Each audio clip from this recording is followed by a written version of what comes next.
हाय दोस्तों, आप सभी का स्वागत है। और आज आप पढ़ेंगे इंडिया यूएसए एफटीए के बारे में। जैसा कि आप लोग जानते हैं, भारत और अभी यूएस के बीच में अभी ट्रेड डील की बातचीत चल रहा है, क्योंकि भारत चाहता है कि फुल एफटीए हो यूएस के साथ। आखिर ये भारत से ऐसा क्यों चाहता है? उसके क्या क्या अच्छे परिणाम होंगे, क्या क्या चैलेंजेस, भारत को क्या करना चाहिए एफटीए के लिए यूएस के साथ, ये सब हम जानेंगे इस वीडियो में। और उस जानने के लिए आपको लास्ट तक इस वीडियो के साथ रहना है। ये टॉपिक और यूपीएससी के लिए बहुत ही ज़्यादा इम्पोर्टेंट है। आप इसे इंटरनेशनल रिलेशन में पढ़ेंगे और जनरल अवेयरनेस के लिए भी बहुत इंटरेस्टिंग है और इम्पोर्टेंट है। अगर आप फॉरेन पॉलिसी में इंटरेस्ट रखते हैं, इंडिया के रिलेशंस और देशों के साथ संवाद में इन्वेस्ट रखते हैं, तो ये वीडियो आपको जरूर देखना चाहिए। इससे आपको बहुत ज़्यादा इंसाइट्स मिलेगा, सीखने को मिलेगा और फॉरेन पॉलिसी के भी भारत के बारे में बहुत ज़्यादा सीखने को मिलेगा। तो फिर चलो स्टार्ट करते हैं इसके बारे में। पहला तो चैलेंज देखते हैं, बाद रिव्यू से ये बीच जो एफटीए हार्ड एफटीए चाहता है यूएस के साथ, तो कि क्या-क्या चैलेंजेस है उसके बारे में। पहला तो ट्रेड इम्बैलेंस है, reserve India to import equally agriculture.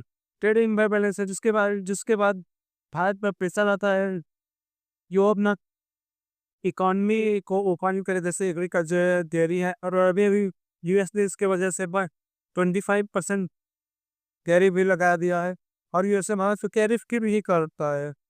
तो बहुत ज़्यादा ये एक बड़ा इशू है, क्योंकि भारत का इसके साथ ट्रेड साथ वैसे तो यूएस चाहता है कि भारत अपना इकोनॉमी ओपन करे, जैसे एग्रीकल्चर है, डेयरी है, रेगुलेशन कम करे। तो ये सब इसके चैलेंज है। Tariff and market restriction, India side regulations and Europe tariff. जैसे कि हम लोग पढ़े हैं, या क्या टैरिफ लगाता है ये यूएस सालिश करता है, भारत को आरोप लगाता है। अब रेगुलेशन है, कस्टम है, वो बहुत टाइट है, इस वजह से मतलब उसके एक्सपोर्ट को बहुत सारा चैलेंज फेस करना पड़ता है। और अभी यूएस में भी भारत 50% टैरिफ लगा दिया, तो इसे चैलेंज है इसमें है। आईपीआर स्ट्रॉन्गर, आईपीआर है, यूएस चाहता है कि भारत अपने आईपीआर कानून को मजबूत करे।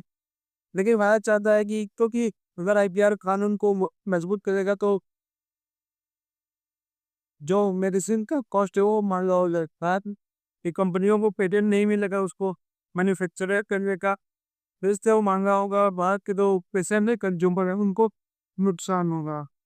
लेबर मूवमेंट वीज़ा रिस्ट्रिक्शंस इन हिंदी पैकेबल जो अभी-अभी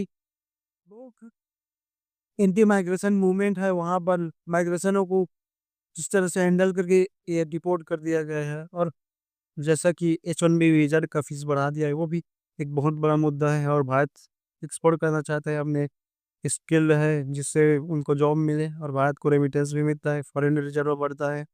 तो भारत चाहता है कि skill people to people ties बढ़े, लेकिन यूएस ने ऑलरेडी मना कर दिया है, वो टाइट कर रहा है कंट्रोल को और वो नहीं लेना चाहता, वो अपने देश पर ही मांगा पर फोकस कर रहा है। तो ये एक बड़ा चैलेंज है।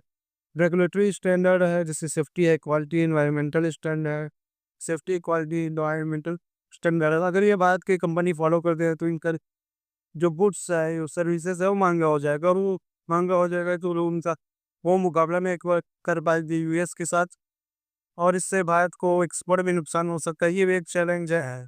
Political and domestic pressure, agriculture India and labour movement in US. Agriculture, dairy है, फिश है, ये बात वाइन है, ये भारत में बहुत ही सेंसिटिव इशू है। नो, कोई पॉलिटिकल पार्टी इसमें टफ डिसीजन नहीं ले सकती, नहीं लेना चाहती है, क्योंकि इसके और परिणाम को भुगतने होंगे। और यूएसए में भी मागा मूवमेंट चल रहा है, वो वो आइसोलेशन होने जा रहे हैं, निबंध नहीं लेना चाहते, वो खुद के मैन्युफैक्चरिंग पर फोकस करना चाहते हैं। वो किसी और किसी को प्रोटेक्ट नहीं करना चाहते, टैक्स ट्रांसफर नहीं करना चाहते, वो खुद के ऊपर बल्कि ट्रांजेक्शनल टाइस हो रहा है। तो ये एक बड़ा चैलेंज है। आप देखते हैं कि क्यों मैटर करता है भारत के लिए, क्यों भारत एफटीए चाहता है, क्यों भारत एफटीए चाहता है यूएस के साथ, और भी कई देश है जिसके साथ भारत एफटीए चाहता है, जैसे ईयू है, कनाडा है, एंड रशिया के साथ भी चाहता है, बातचीत कर रहा है कि क्यों अभी यूएस के साथ एफसीए चाहता है भारत, तो उसको देखते हैं। होस्ट रिपोर्टेड ब्रॉड जेबर बुश स्टाइल इसको टेस्ट में ट्रेड को बूस्ट मिलेगा इसको अगर लोअर टैरिफ रहेगा तो गुड्स हमारा सर्विसेज है वो चीप होगा, जिससे एक्सपोर्ट मार्केट बढ़ेगा, एक्सपोर्ट मार्केट बढ़ेगा तो हमारा जीडीपी बढ़ेगा, जीडीपी बढ़ेगा फिर रोजगार मिलेगा लोगों को, तो इससे इंडिया को तो फायदा होगा। फॉरेन इन्वेस्टमेंट है, manufacturing R and D, FDI आएगा देश में, आर एन डी में, मैन्युफैक्चरिंग में, एसएमए, यूएसएमई में ऑफ द जॉब्स क्रिएट होगा, जिससे इकॉनमी को फायदा होगा।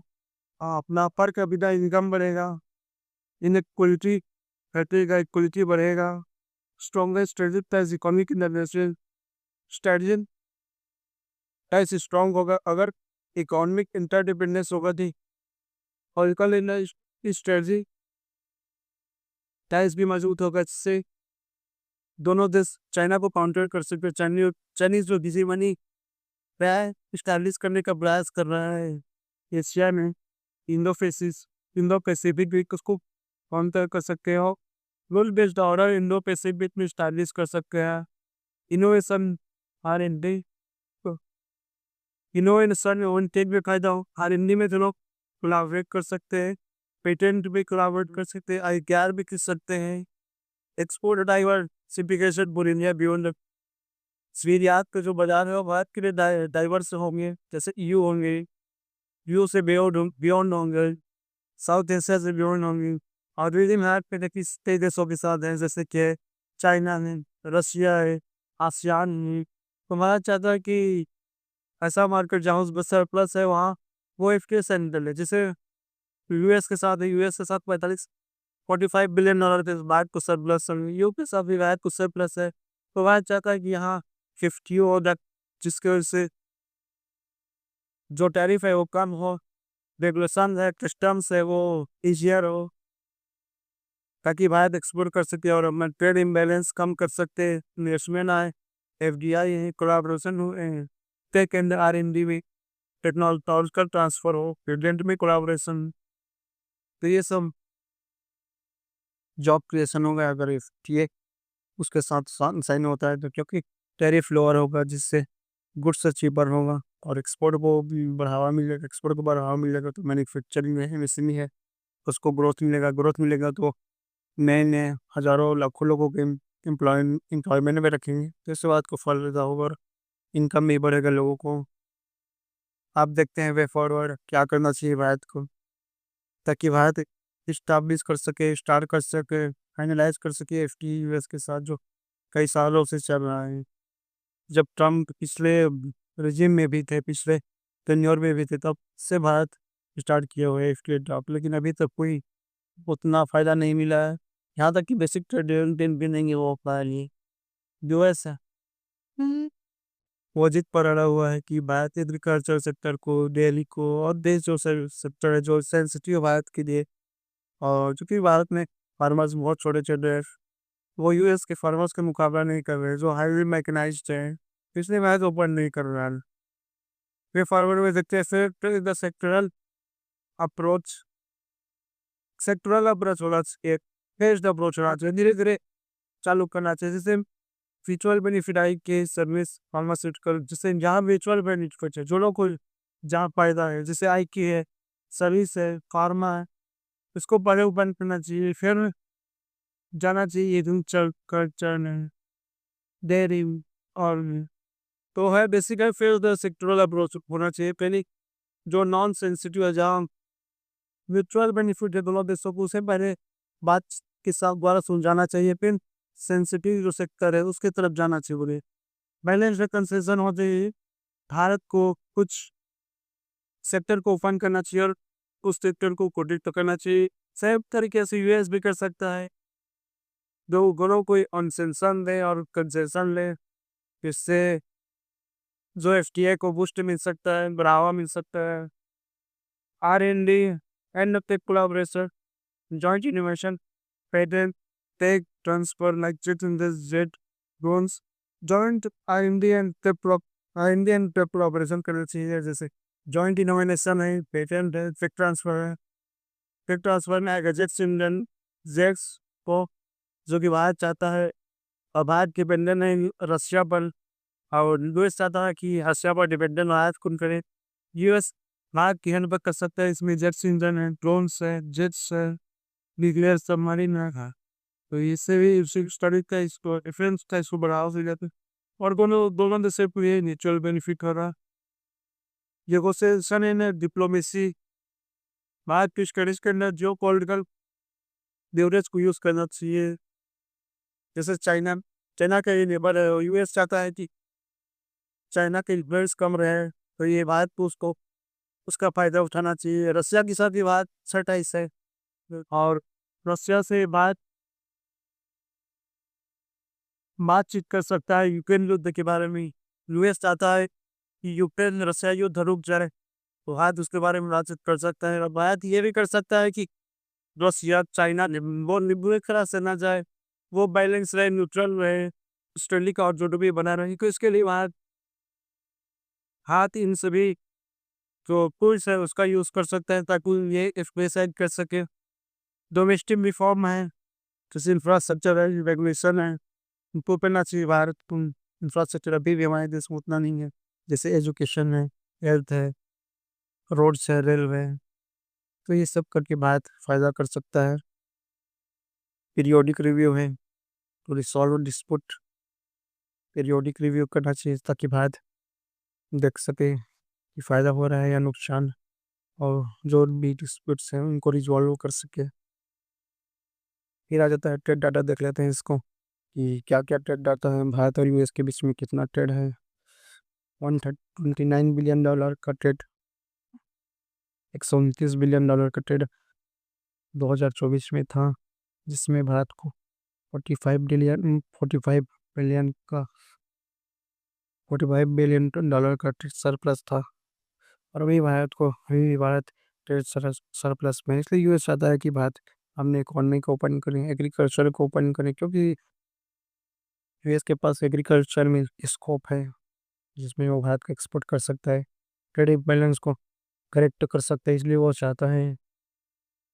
और समरी में बोलूँ तो भारत चाहता है, एफटीए चाहता है उसके बहुत करा है, जैसे एक्सपोर्ट मार्केट बढ़ेगा, जैसे मैन्युफैक्चरिंग है, एमएसएमई में है, उसको बूस्ट मिलेगा। अगर उसको बूस्ट मिलता है तो रोजगार बढ़ेगा, रोजगार बढ़ता है तो इनकम इनक्वालिटी है वो कम होगा, लोगों को पर कैपिटा इनकम बढ़ेगा, भारत में एफडीआई को बढ़ावा मिलेगा। एफडीआई को बढ़ावा मिलेगा तो आरएनडी को बढ़ावा मिलेगा, रिसर्च को बढ़ावा मिलेगा, पेटेंट को बढ़ावा मिलेगा। भारत का जो चाइना में है, रशिया में है, डिपेंडेंट है, जिसे डिफेंस में है या इलेक्ट्रॉनिक में है, चाइना के साथ भारत का डिफेंस है। एक्टिव फार्मास्यूटिकल इंग्रेडिएंट चाइना के साथ डिफेंस है। सोलर पैनल्स में चाइना का डिफेंस है।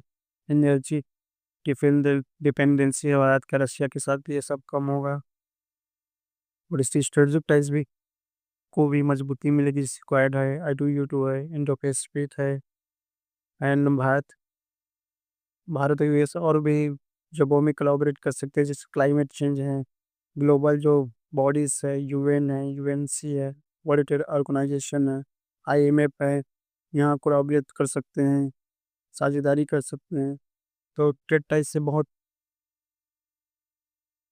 का बेनिफिट ओवरलैप करता है, उसका रिपल इफेक्ट भी अन्य सेक्टर में आएगा, तो इसलिए चाहता है कि भारत एफटीए कर ले और इनका जो साझेदारी है वो मजबूत होगा। तो ये GS2 इंटरनेशनल रिलेशंस के लिए बहुत ज़्यादा इम्पोर्टेंट है। और आप अगर करंट अफेयर में, फॉरेन पॉलिसी में इंटरेस्ट रखते हैं, तो ये भी बहुत ज़्यादा इम्पोर्टेंट है। हाँ, आज के लिए बस इतना ही था। एंड धन्यवाद।